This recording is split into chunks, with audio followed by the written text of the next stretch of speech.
Ideja za kampanju Sasvim je moguće jeste došla iz naših razgovora unutar social media tima, kao i sa članovima 13. generacije mladih lidera.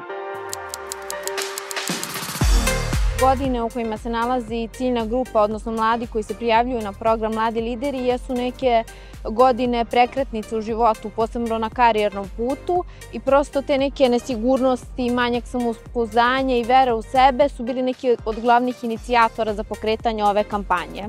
Dok smo koleginice i ja smišljali ideju za kampanju, često se javila rečenica nije moguće i sumnja.